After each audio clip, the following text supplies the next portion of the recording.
Sonya on Air.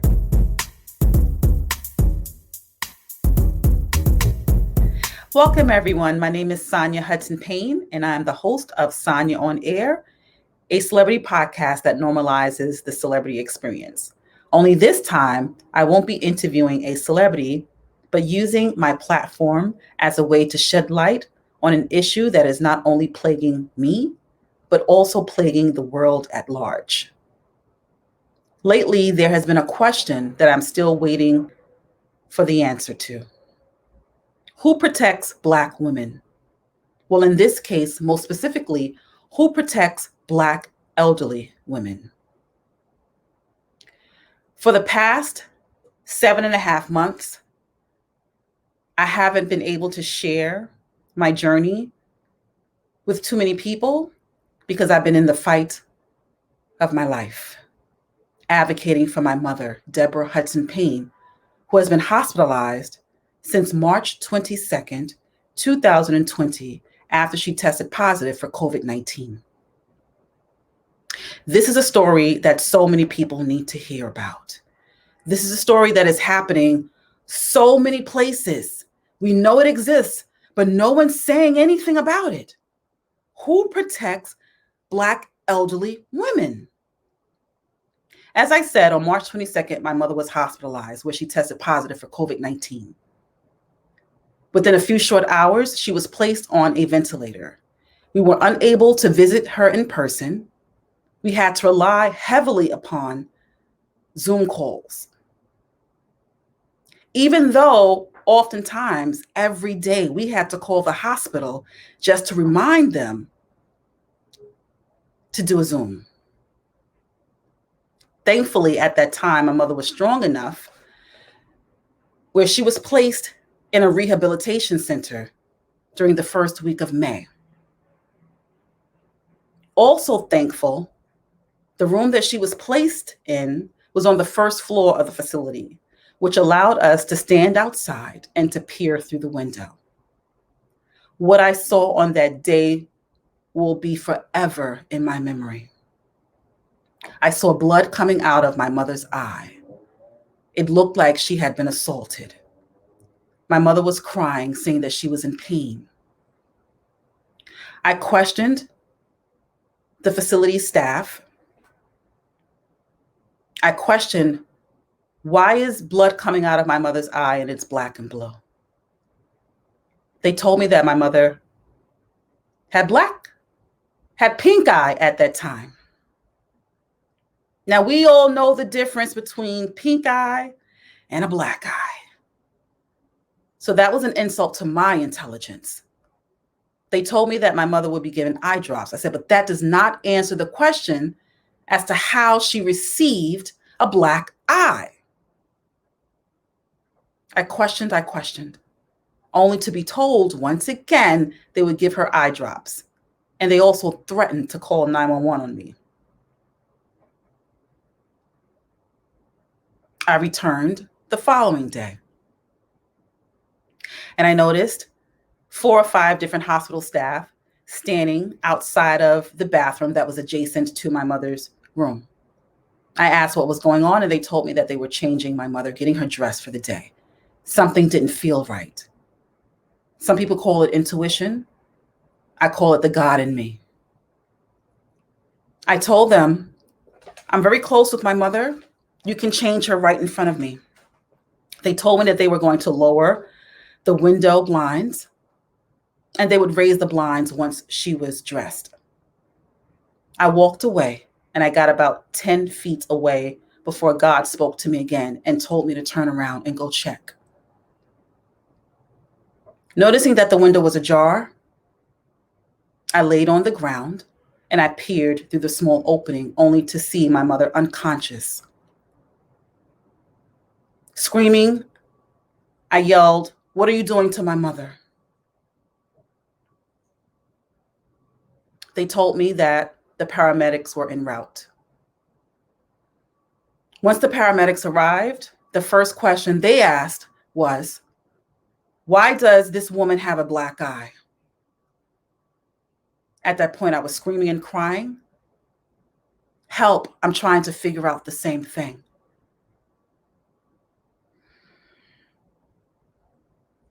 One of the workers stood across the room and yelled, "If you don't shut up, I'm calling 911." I strongly encouraged them to call 911.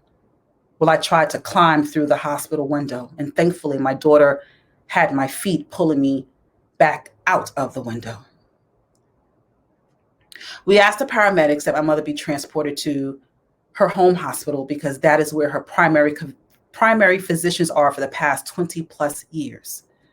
They told us that because of my mother's medical condition, she was unstable, that she had to be transported to the nearest hospital. Knowing the history of that hospital, giving poor treatment to its patients, I already knew that something was going to go wrong again. Pacing back and forth outside of the hospital, one of the paramedic workers approached me and said, "I think you might want to investigate that black eye." And I said, "It's already being handled. I'm investigating." I filed letters of formal complaints. I went to the NYPD. I called lawyers. I called activists. I called colleagues who work on news stations, only to be told the story was too big. And unless my mother was able to speak for herself, there was nothing that they can do. By that short amount of time, my mother was back on the ventilator. They told me that my mother had tested positive again, and my mother was in a medically induced coma. She was unable to speak. So who speaks for people who can't speak for themselves? Who protects Black elderly women?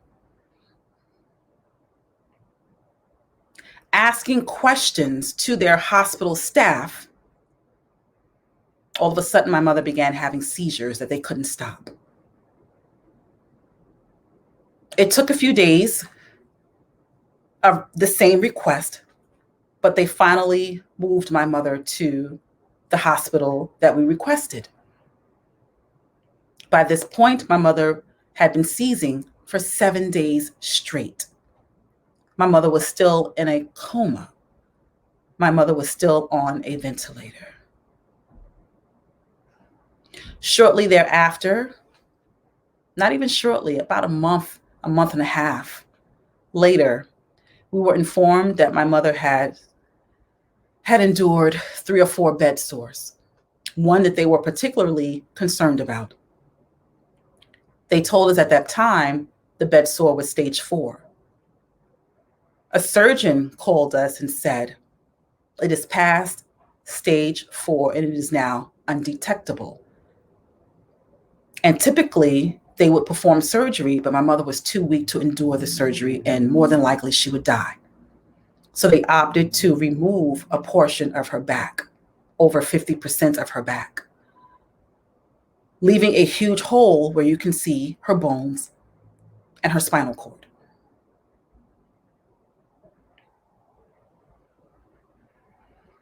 My mother continued to fight.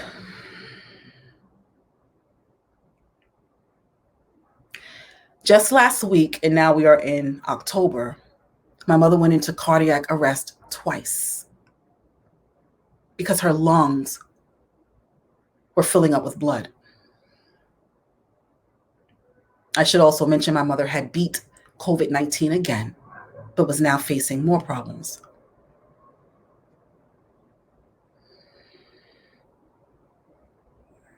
Going through cardiac arrest twice and having to be resuscitated, the doctors called us in and said, "When your mother goes into cardiac arrest again, do you give us the do not resuscitate orders?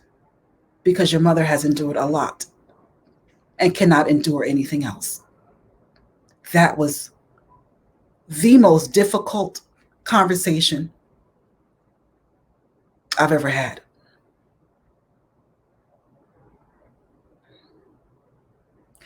They didn't think that my mother was going to live past 24 hours. She did. Oftentimes the conversations with hospital staff, considering that my mother has a huge hole in her back and has battled so many infections in that one sore alone. Why is she lying in a bed of feces? This past Saturday, when I walked into my mother's hospital room, seeing her lying in a bed of dry feces and soiled sheets made me once again question. I guess we're not supposed to question, because my questioning prompted them to call security, where they wanted me to be escorted out of the hospital for asking questions. This is the 7th facility that my mother has been in. I don't know how many formal letters of complaints I've written, how many CEOs I've spoken to, how many lawyers, activists, news channels have denied this story, until a law firm decided to hear my mother's story.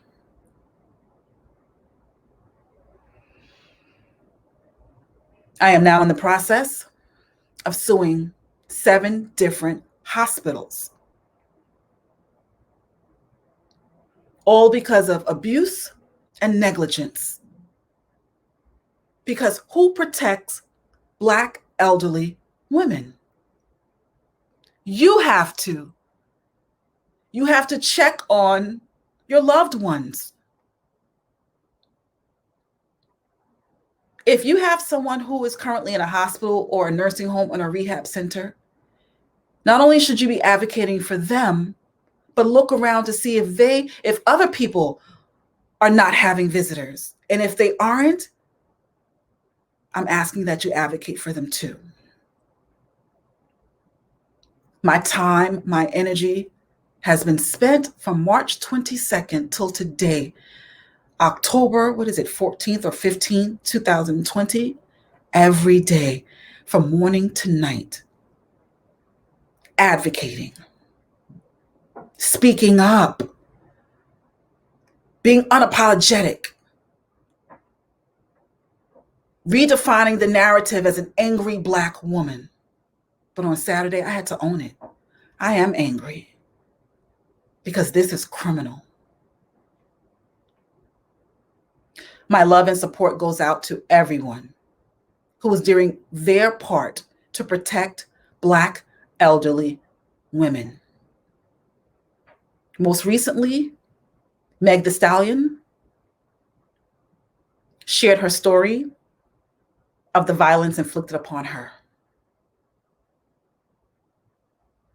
As a Black woman, I cannot tell you how many times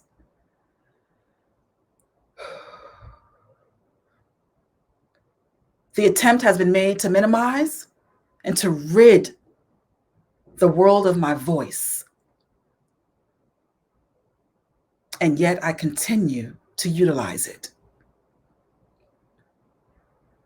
I haven't been able to have any type of social conversation, but today I had time to share my story.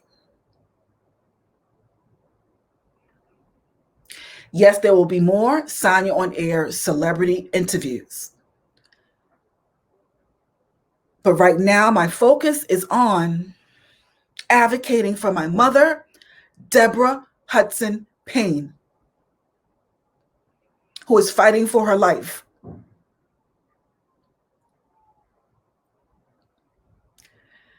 If you choose to send encouraging words of support or some next steps, you can DM me on Instagram, Sonya_on_air. Because myself, my lawyers, and the private investigators that I've hired, I got to do it for my mom. I have to do it for every Black elderly woman who is unable to speak for herself.